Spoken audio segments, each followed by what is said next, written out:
Take a quick second and look around you right now. Your smartphone, the wiring inside your walls, the lithium battery in your electric vehicle, they all rely on materials pulled directly out of the dirt. Welcome to this explainer. Today, we're diving deep into the hidden environmental cost behind pretty much every single modern convenience you and I rely on. We're talking about the carbon cost of extraction. It's kind of the fundamental paradox of our modern age, isn't it? I mean, we constantly talk about the green transition. We want more wind turbines, more solar panels, millions of electric vehicles on the road. But here's the catch. Every single one of those technologies relies entirely on mined metals. And the mining industry, just by its very nature, is deeply, deeply carbon intensive. Which really begs the fundamental question.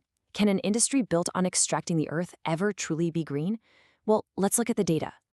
To really wrap our heads around the scale of this challenge, we have to ground ourselves in the physical reality of the industry. Mining and smelting operations don't just use a little bit of power. They generate massive direct greenhouse gas emissions and consume extreme amounts of energy. And it's only getting harder. As we pull lower-grade ores from deeper and deeper underground, the amount of fuel burned and electricity consumed just to crush rock and smelt metal absolutely skyrockets. We're talking about colossal earth-moving machinery, incredibly hot 24/7 furnaces, the whole shebang. So how do we actually measure that massive impact? Well, we turn to the SASB standards, which are now under the stewardship of the International Sustainability Standards Board. Now, this isn't just some set of loose feel-good guidelines. It's a strict, investor-focused rulebook.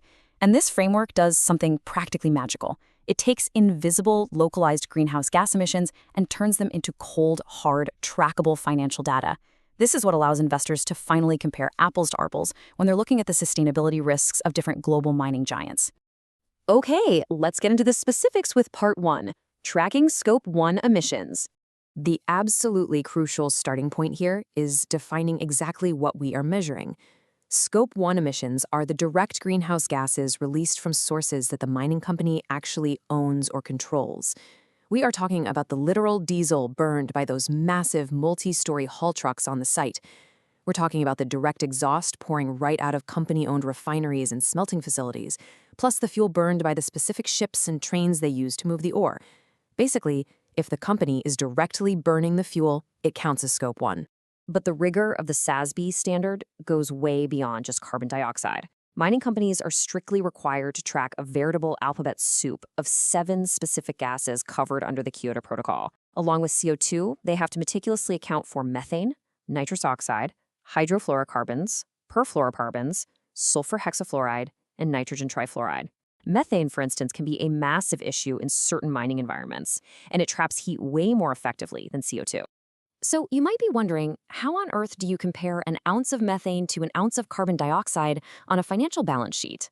The standard uses the number 100, specifically a 100-year time horizon.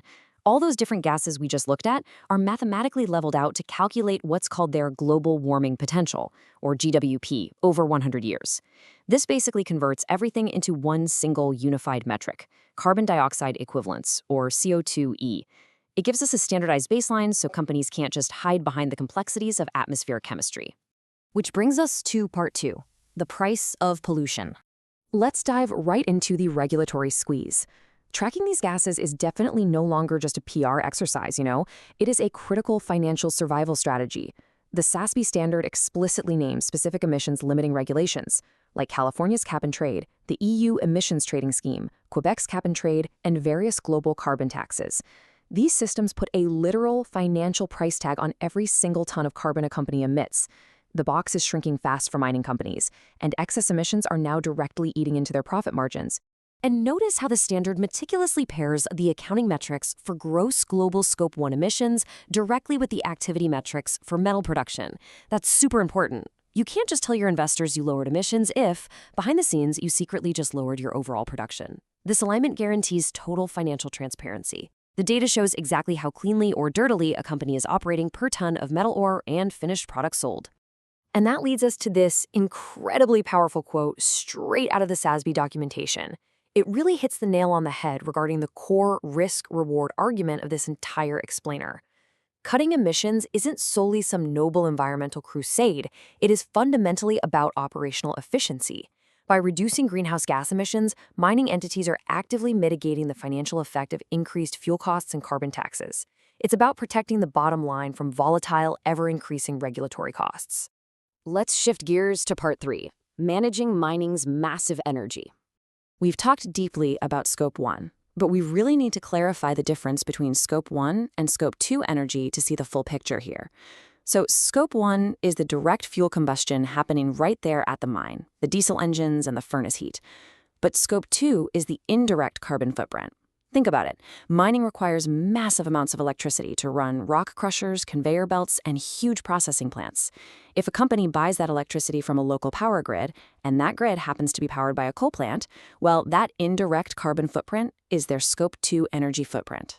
So, what is the ultimate standardized metric the SASB uses to measure a corporation's total energy appetite across all of its global operations? The gigajoule.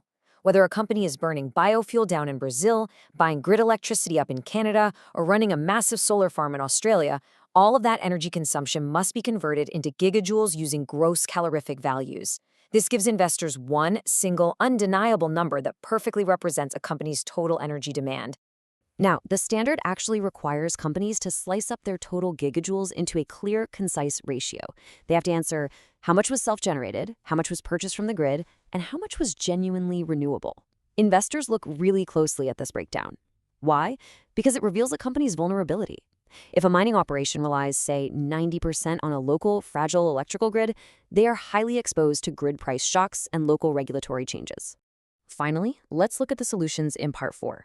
The competitive green advantage. To escape that regulatory squeeze and secure their energy supply, mining entities are increasingly adopting alternative power. The SASB standard explicitly lists accepted renewable sources: geothermal, wind, solar, hydro, and eligible biomass.